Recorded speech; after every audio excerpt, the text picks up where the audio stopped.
I greet you all in the greeting of Islam. Assalamu alaikum wa rahmatullahi wa barakatuh. May God's peace, mercy, and blessings be upon all of you. Ladies and gentlemen, we're honored to have a very distinguished group of panelists with us. My name is Rafiuddin Shiko. I'm the Managing Director of a research and advisory firm, Dinar Standard.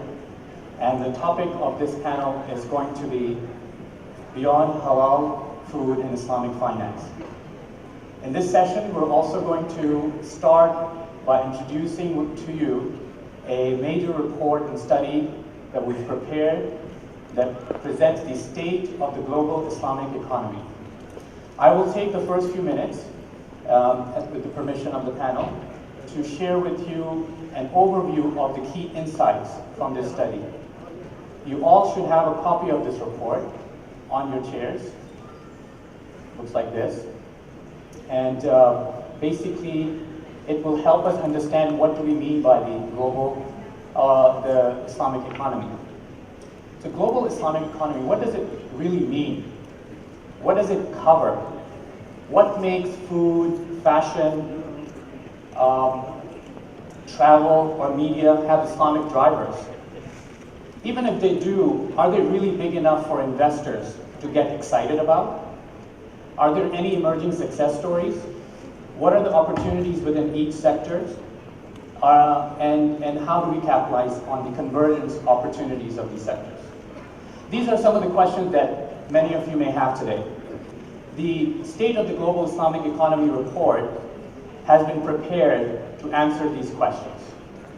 The report is supported by Dubai Capital of the Islamic Economy Initiative and is produced by Thomson Reuters in collaboration with my firm, Dinar Standard. So what do we mean by Islamic economy? And what does it cover? This report represents the global Islamic economy as core sectors which are structurally affected by Islamic values-driven consumer lifestyle and business practices. So for example, if you look at the financial sector, it is structurally affected by Islamic values. Same with food. So in that context, this report represents the global Islamic economy as core sectors. Collectively then, this report covers Islamic finance, halal food, halal pharmaceuticals, cosmetics, modest clothing, as well as Islamic values, influence travel, and media recreation sectors. The report does not cover OIC as a market. However, as I defined, it covers sectors that are structurally affected by Islamic values and in fact have a global scope and market. So based on this report, Muslims worldwide, based on this study, spent $1.1 trillion on food in 2012. This is 16.6% of global food expenditure. And it is larger than the largest food market in the world, China, collectively, this market. Muslims spent $224 billion on clothing, which is 10.6% of the global clothing market. And as you see on the slide, we've covered other sectors, such as travel, where Muslims globally have spent $137 billion on travel last year, and this does not include Hajj and Umrah expenditure, by the way. And this is 12.5% of global expenditure. Other sectors are pharmaceuticals, media, and cosmetics that are covered in the study. So collectively, we are looking at a halal food and lifestyle sector expenditure globally of $1.6 trillion in 2012, expected to reach $2.47 trillion by 2008. This, in essence, represents the potential of the halal food and lifestyle sector. This is not the realized value, it's the potential value. Similarly, in terms of Islamic finance, the current size of the Islamic financial assets, estimated by another study being released by Thomson Reuters today, the Islamic Finance Development Indicator, puts it at $1.35 trillion in 2000, growing at 15 to 20% a year in many markets. And as per the State of the Global Islamic Economy report, the potential universe of just the Islamic banking assets is 4.1 trillion, assuming an optimal scenario as described in the study. Now people ask, what are the key drivers? Why is this happening as a global trend? We have 8 key drivers, 4 that are Islamic market driven and 4 that are global market drivers. The Islamic market drivers are related to demographic. So it's a large population, 1.6 billion, growing faster than the world's average population. And it is being driven by Islamic values. A key fact for you to know is Pew Research had done a study on Muslims. 87% of Muslims consider religion very important in their lives, compared to less than 30% in Europe and about 53% in the US. So this is an important connection point of economic growth as well as its relation to the Islamic aspect of drivers. And in terms of global drivers, one of the key driver is the participation of multinationals in this space. And as we know, many of us are familiar with financial global brands being part of HSBC and others, but also Nestle, Nokia, and other brands that are also globally participating in this space. One of the things we acknowledge in the report is that these values are not applied universally in the same way, that there's shades of adoption and awareness. There are many examples of companies that are already globally, as well as startups within the Islamic markets that are participating in this space, and some of the names are up here, and the case studies are highlighted in the study. And in conclusion, just to set the stage with what are the key opportunities that this space offers, there are tremendous opportunities from an Islamic finance investment point of view. There are opportunities in terms of creating global brands that have these underlying shared global values. And there's a tremendous opportunities for these brands to do so. There's also opportunities for OIC-based conglomerates in food space, in pharma space, in media, etc., to take leadership in this segment.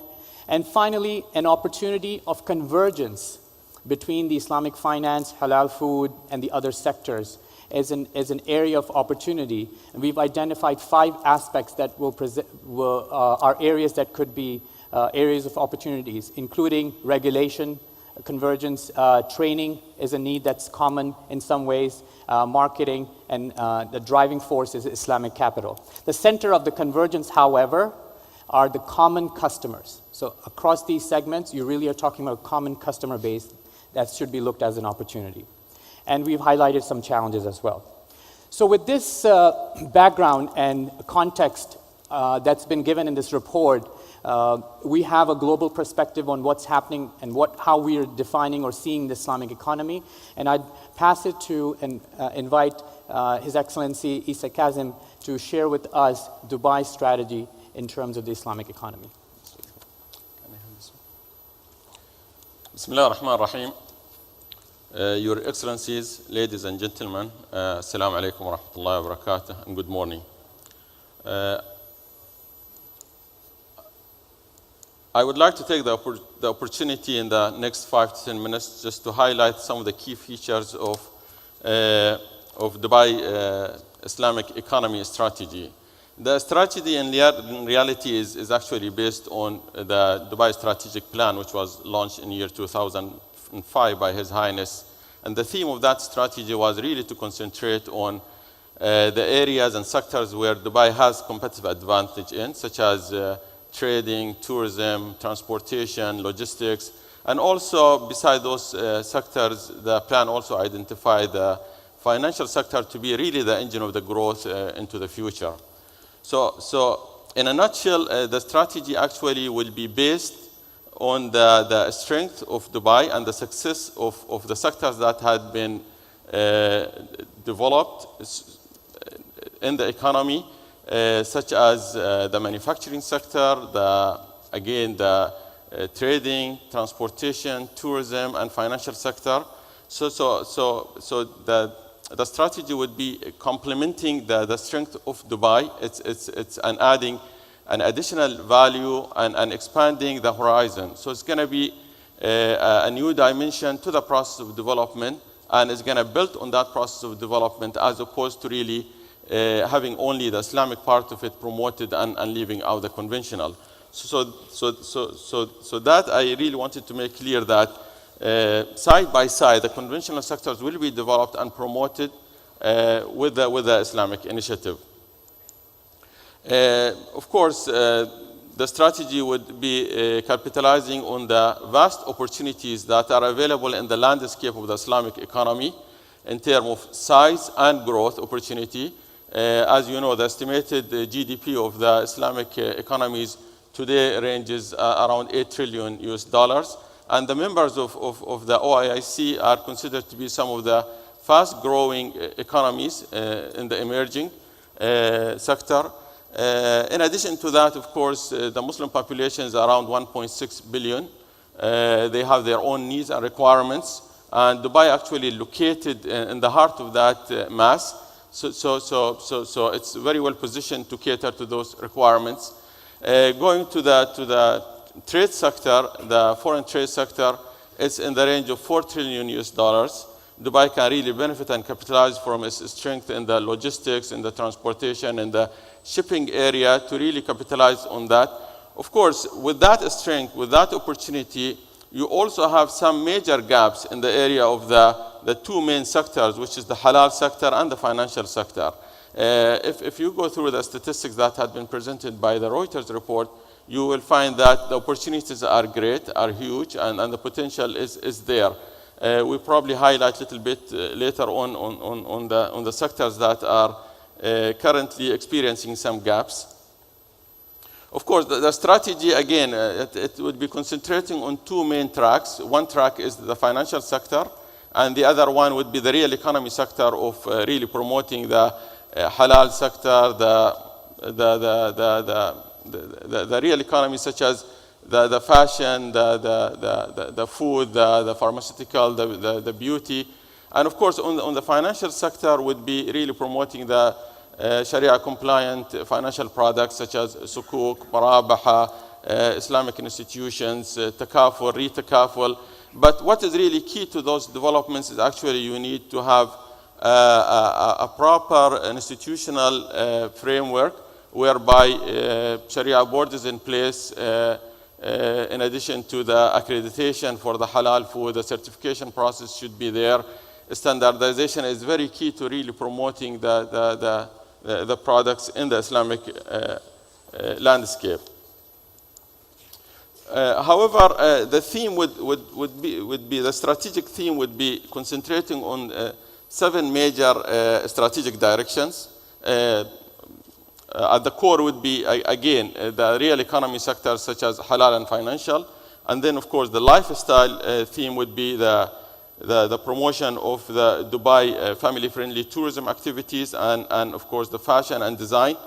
And the third theme would be really the support services of promoting Dubai to become the Islamic digital economy, leading global network Islamic economy information and education, plus working on the proper build-up of the institutional framework and the standardization. I would like really to highlight on some of the initiatives that had been already in place. One of them is the sukuk. His Highness announced in the month of February this year to make Dubai become the hub for global sukuk listing, trading, and issuing. So in that area, as you see, I mean, this is really one example that I would like to highlight, where among numerous other examples to mention about the gap. The gap is very clear as what is the actual demand in the sukuk sector, sukuk market, and what is really the actual issuance of that. On the average, for the last 3 years, you will find that it's $200 billion US gap is there. So that would give you an idea of, I mean, where the potential is coming from.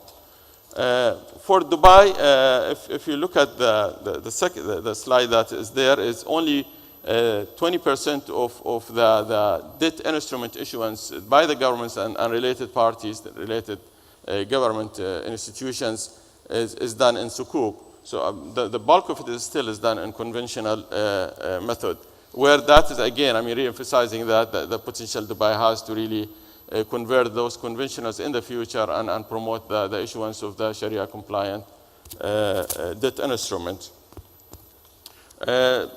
since we started the positioning of Dubai to become a global hub for the issuance of the sukuk, the value jumped from 9.2 billion US dollars in the beginning of the announcement to reach to 16.2 billion at the end of this year.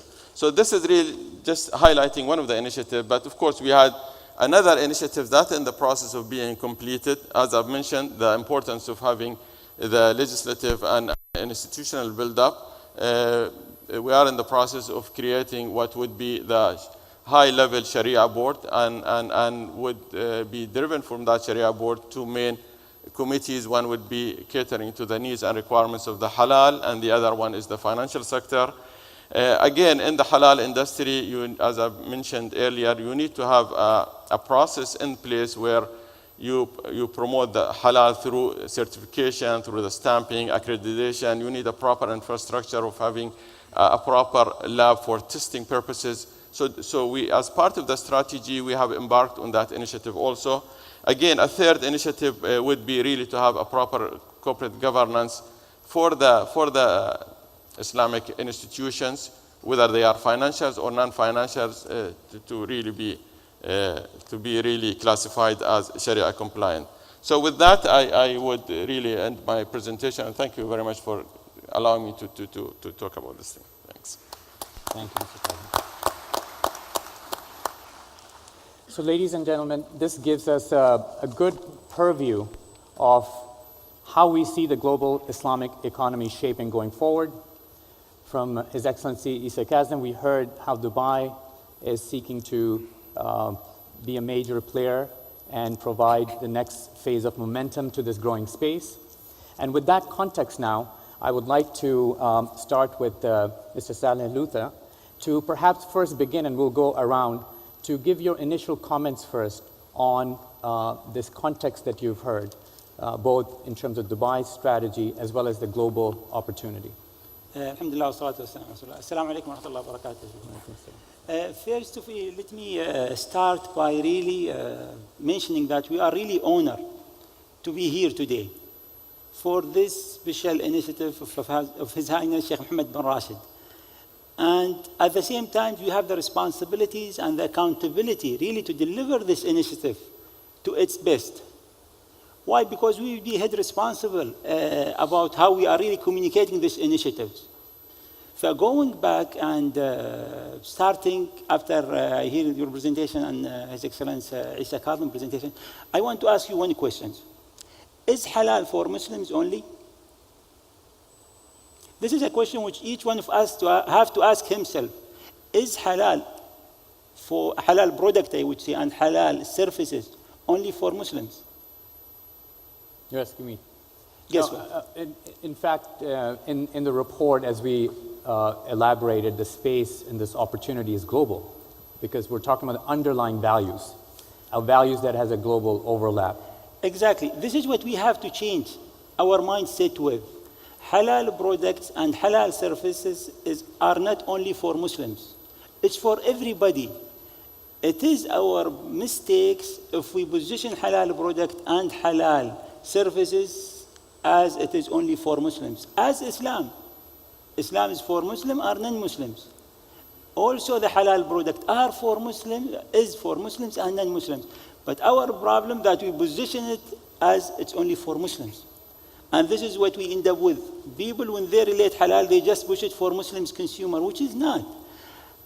Muslim consumer are the quick wins, which we can get if we really deliver these products and these services to its best. Previously, I would talk about my experience in the food at least.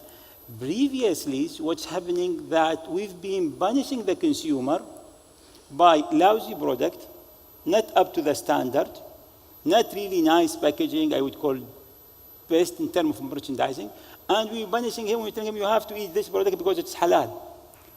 In the old days, you can live with this consumer. Thank you. Thank you. But guess what? In the future, you cannot.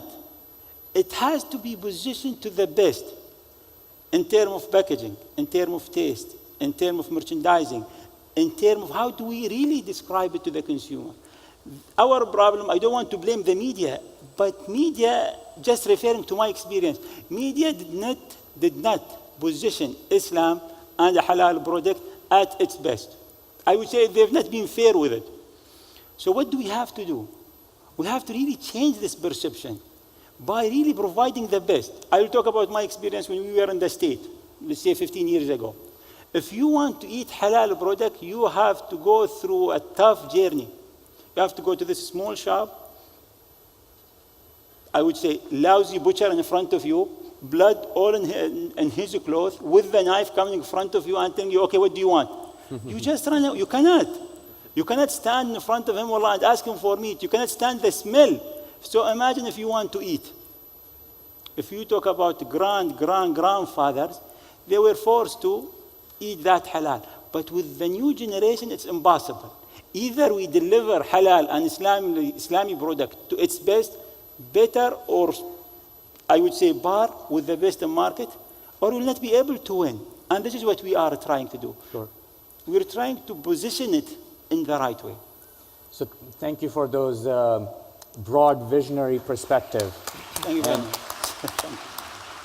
Thank you very much. And your point about excellence and leading with excellence and ihsan and itqan from our values point of view and being best examples for the world is very much needed. And we'll come back to you, Mr. Luta, because in context of the reality of where we are versus this very clear vision.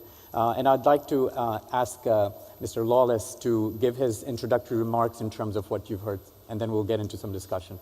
Well, I'm so happy to hear what Mr. Saleh has just said, to know that halal is not just for Muslims. As a non-Muslim, first of all, I'm very honored to be invited to be here today. I truly am, as a long-term resident of Dubai. And the respect that is shown for visitors in Dubai is great to be able, as a Dubai hotelier, to show the same respect for all our Muslim visitors who come from around the world. And, you know, I think it really is important to know that our food here is halal. And our food is of the highest quality you can get anywhere in the world, thanks to Mr. Saleh and his colleagues in the industry who supply us with very, very high quality food, which is thoroughly enjoyed by all our guests, not just by our Muslim guests. And I think it's been very interesting to hear as well, and talking to many people about what we need from tourism. And to your point where you say that halal is for everybody, also, we have many, many visitors worldwide who want to come here and enjoy a family-friendly holiday.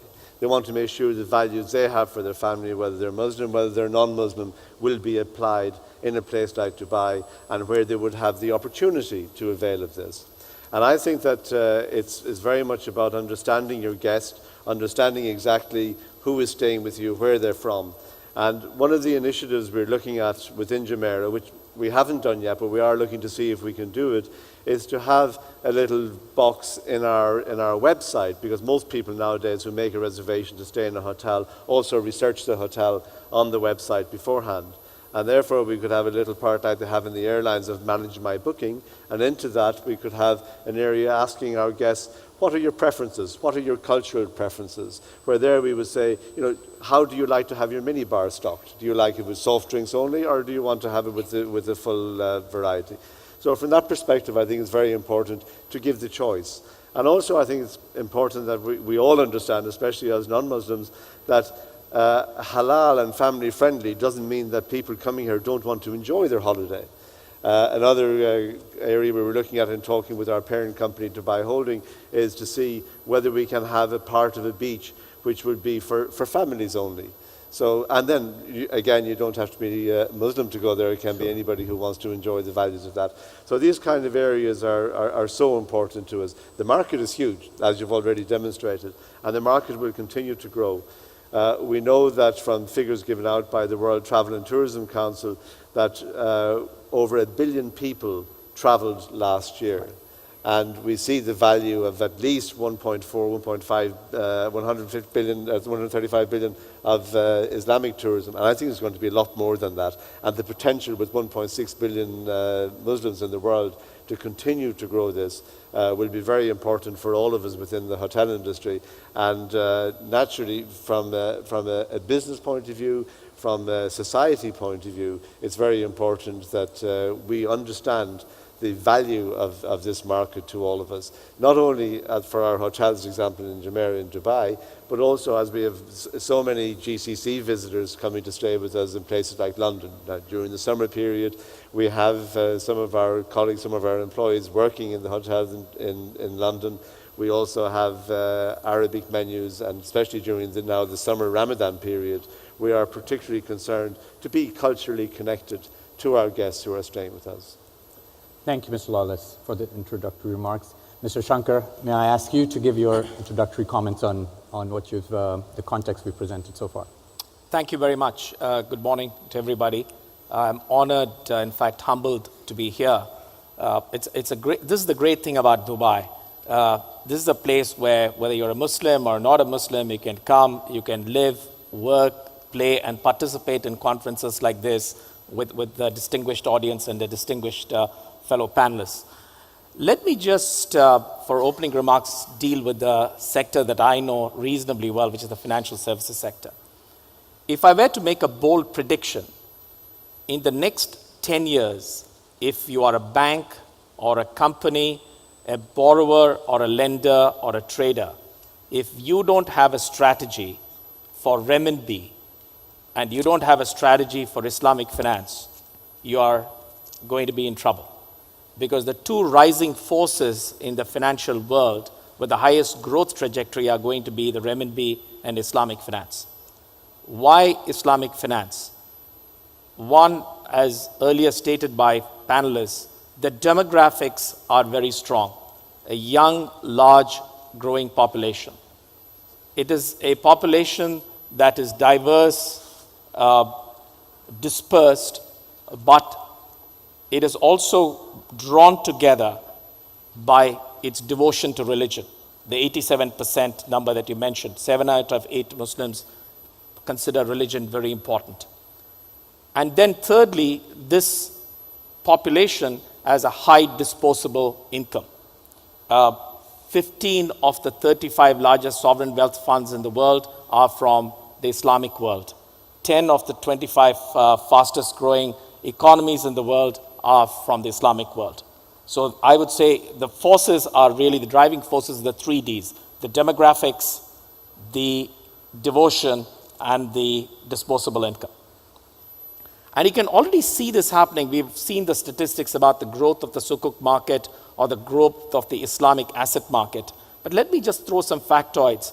Why are people like IFC Washington, Tesco, the UK retailer, or GE, the American conglomerate, raising money through sukuks? Are they seeing something that others are missing? Why is UK planning a sovereign sukuk issue? Why is Turkey done one? Why is South Africa planning one? Why is Singapore focused on the sovereign market? The list goes on. There is a very large rising tsunami, if you will, of demand for this. And the great thing about the Islamic product is it appeals not just for the Muslims, but it also appeals to the conventional market. So by actually doing Islamic finance, you're broadening the investor base. And if I can just talk about our own example of my bank, our Islamic finance business has doubled in the last 4 years. It roughly doubles every 4 years. It grows at a compound average growth rate of something like 18 to 19%. In a place like Pakistan, where we have taken a conventional branch and converted to a pure Islamic branch, the payback period has been 9 months. There is clearly something out there which is making this a very powerful force in this new economy. And I would just finish by saying that Dubai, of all cities in the world, is well positioned to leverage on this rising trend. Thank you very much, Mr. Shankar. Ladies and gentlemen, it's the point that we are at. We have seen a tremendous growth of Islamic finance as a vertical sector. We have seen tremendous growth of the global halal food market as a vertical sector. We're starting to see trends in terms of the other lifestyle sector that, as mentioned in the report and as we've described, are sizable. sizable enough that Marriott International, Ritz-Carltons of the world, and others in media and recreation are paying attention to this segment.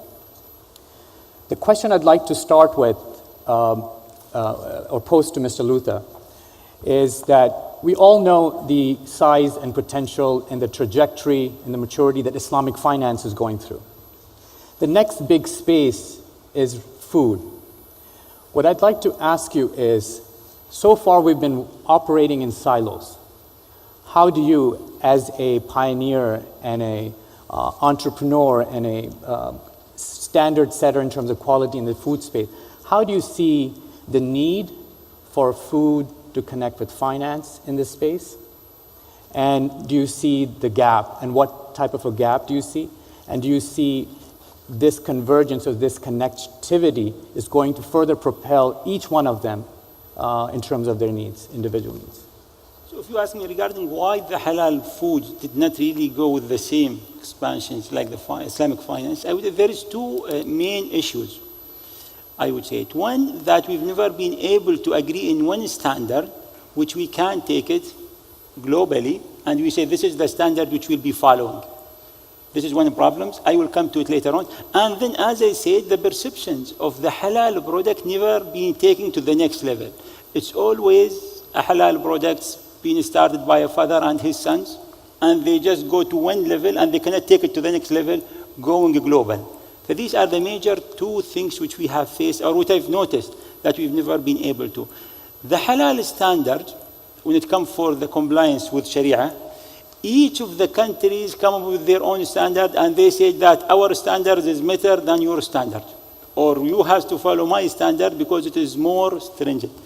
And we create a confusion for ourselves. And we make it very difficult to come to a platform where all of us agree in one standard, and we take it. Guess what? Even the global companies are facing these problems. When I go to them, they say, Saleh, you have to come up with a standard which can be accepted by this region, this region, this region, this region. Each one of the region comes and they come up with their own standards. Wrong. I think with the initiative of His Highness Sheikh Mohammed bin Rashid, Dubai can facilitate and lead this, where we come with one common standard of halal, and in the end we leave it to the consumer. In the end of the day, each consumer have different, I would say, muftis, different education background, different, an environment where he grow in. You cannot call the guy in Malaysia and tell him, or in a state and tell him, you have to follow my standard coming from Saudi.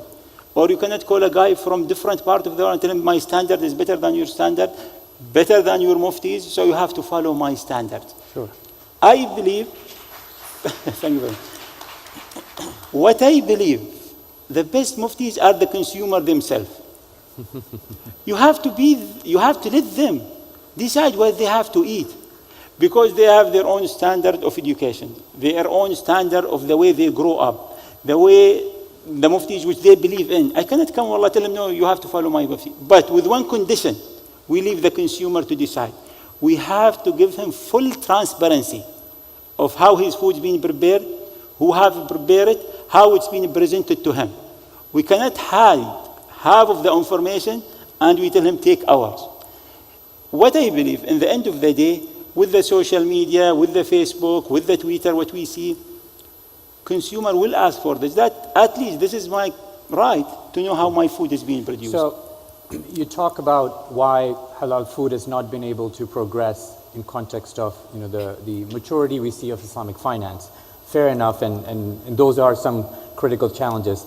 The question I'll pass to Mr. Kazim is, in context of financing this segment, what are the opportunities, if you think, exist, or perhaps if you want to comment on what Mr. Luther said in terms of first, I would like to comment just on what Mr. Saleh said, is that the initiatives actually in the process of really coordinating with the Emirates Authority for Standardization and Metrology, which is currently chairing on behalf of the OIC, which is their arm for Standard Metrology Institute for Islamic countries, to come up with a common standard that will be adopted by at least OIC. So that is really the first step, to have a common standard accepted, believed in it, and it's adopted by at least among the OIC countries. That's, of course, the second step, which really be the follow-up to that, is to create an accreditation body. In order for the standard to be implemented, to be checked, you need to have an accreditation body whereby it's going to accredit the certification bodies. Of course, Dubai is actually in the process of having established accreditation body, certification body, and of course supported by a lab. So once you have the common standard, then you have the proper infrastructure in place. That would really help companies that are in the halal industry, in the food industry, to really leverage on the critical mass of the Islamic countries. If it's stamped according to the standard that is adopted by everybody, then Saleh would have the freedom really to export to at least to the OIC countries. That critical mass is very important for him to really reduce his cost of operation, cost of financing, and generate the critical mass in the industry. Great. An interesting fact in terms of the analysis we did is 91% of meat and animals, meat products and animal that are imported in the OIC are from non-OIC countries. So the major suppliers of the core product that is related to, the zabiha part of the halal, at least, 91% of it, and that's about $14 billion, is from non-OIC countries. At the same time, many of the OIC countries are major agricultural food producers. So why is this big gap? And the question, and from a financing point of view, I'm still curious to get a sense of is, does the Islamic finance segment see an opportunity in this potentially large $1 trillion food space? And I'm not sure through work or transactions that Standard Chartered does with Sukuk and what types of industry and sectors, does food come up, and should it come up given this emerging market? Clearly, yeah, there's a space for food, but there's a space for everything. So just a few thoughts. First, you talked about the trade in OIC. The exam question is, would trade within OIC countries be significantly accelerated and enhanced if we were to consider a free trade agreement between the OIC countries? Today, if you look at the OIC countries, they trade a lot, but intra-OIC trade is less than 15 to 20% of total Right. trade. So should we think about a free trade agreement as an exam question? I don't have the answer for that. But if you were to just look at Islamic finance broadly, although it is growing and growing rapidly and exponentially, there are probably a few things that we need to think about. One is, of course, as Mr. Luta and His Excellency mentioned, is a common set of regulations which applies not just for food but also for Islamic finance. What is a Sharia compliant bond? The definition varies from regulator to regulator and country to country. The other area is, I would argue that a lot of Islamic finance today is taking a conventional product, emulating it and putting a wrapper. Is there a potential to actually create genuine, from zero-based Sharia compliant products? There could be a big market in that. The third area I would say is that regulation, even in terms of Basel III and some of the global regulations which are going to impact banks and financial institutions, probably does not, is driven more by conventional finance rather than Islamic finance. So Islamic banks could be unfairly disadvantaged in this entire process. So I think this is again a challenge for the Islamic countries and the Islamic banks to be far more vociferous, vocal, and participate in global forums so that whatever rules are written not just with conventional finance in mind, but also Islamic finance in mind. The other areas, two areas I would quickly say is tax treatment varies between obviously conventional finance and Islamic finance. So sometimes that holds it back. And handling insolvency is another issue which probably needs to be looked at. So these I'm just presenting as challenges, notwithstanding the great potential that Islamic finance offers. Thank you. I'm going to move to Mr. Lawless. In terms of this intriguing trend in the travel and hospitality sector, and we're all confused as to what to call it. This growing trend where we have hotels and beach resorts in Turkey new developments, hundreds of $millions worth that are catering to this segment with quote unquote family friendly or values infused that are that have Islamic values infused but have a global appeal to them as well. When we look at some of the trends, Mr. Lawless, in terms of globally the number that we presented to you in context of one of the fastest growing travel segment are from these the Muslim countries where Muslim travelers are going to hotels in Paris or Australia or Munich and requesting the food be halal, or they have prayer mats, or their girls can go and enjoy the pool in some level of privacy. How do you see, and not in context of Jumeirah, but in general from a hospitality sector point of view, how does this trend fit the industry?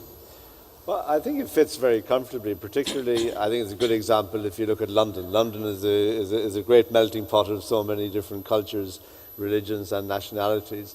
And we see during the summertime, it's almost the Middle East, especially say from the GCC countries.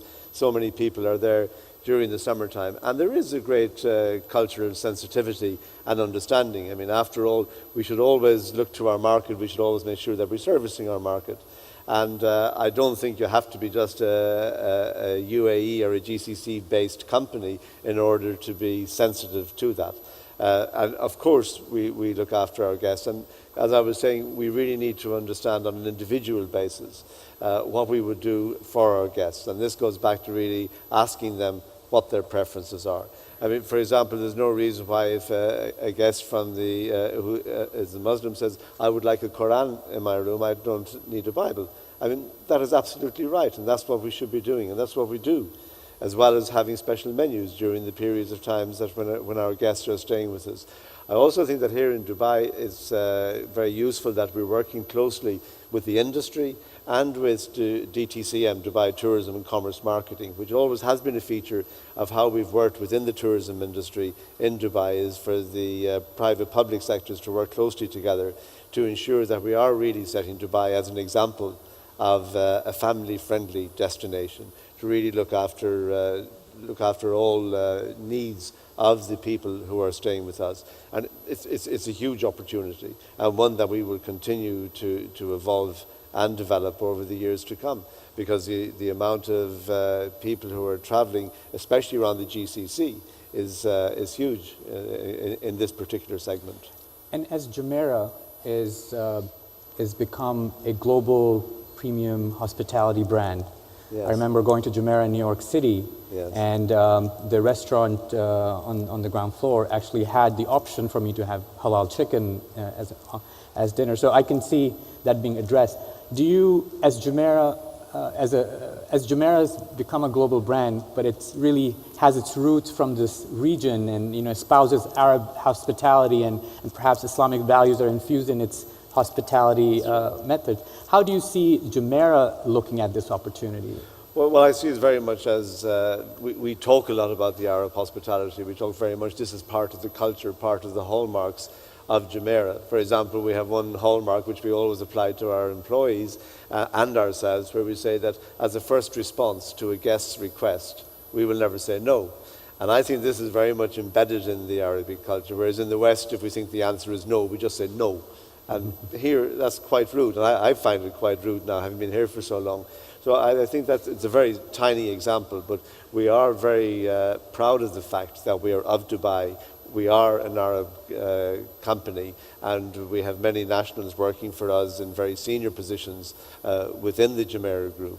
And we will continue to be sympathetic and to evolve what we can do, working, as I say, in Dubai with DTCM, but working within our own standards to set as our standard operating procedures this very culturally connective, sensitive way of ensuring that we look after our guests. As Mr. Saleh says, and I repeat, halal is for everybody. It's not just for Muslims. And so many people do appreciate it. They appreciate being able to block their TVs if there are programs that they don't want their family to see. There are small things like training is very important. Training all of our employees. For example, when a porter takes a lady to a room, he should make sure the door is kept open while he leaves the bag in the room so that the door doesn't close. In the Jumeirah Emirates Towers, some years now ago, we set up a ladies only floor. And this is actually branded by Chopard, which is also very nice and very highly appreciated. And interestingly, it was our lady general manager, Doris Greif, who's now in Abu Dhabi at the Jumeirah Etihad Towers, who actually set that up. So I think we're well on the way to having a full SOP, as we say, of family-friendly applications within all of our hotels, not only in Dubai. So we're almost out of time. I would like to focus on a topic that certainly is on the mind of the governments that are looking at this segment seriously, and Dubai has taken such a strong initiative in this space. In the report, we did an assessment of the various economies around 11 different criteria to look at in context of this wider sectors. How do different economies face today? And you see that chart up there with Dubai, UAE, Saudi Arabia, Turkey, Malaysia placed very strongly in terms of their unique strengths. The question I have, Mr. Kazim, is how will Dubai see this strategy of its Islamic economy in context of synergies with other centers of the Islamic economy?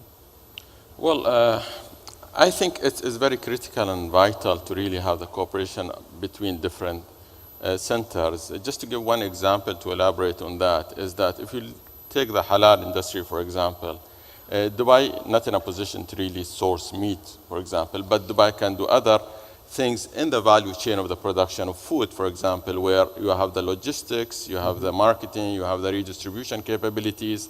So it's vital and it's very important to really cooperate with other centers where you can source food. So that's one area.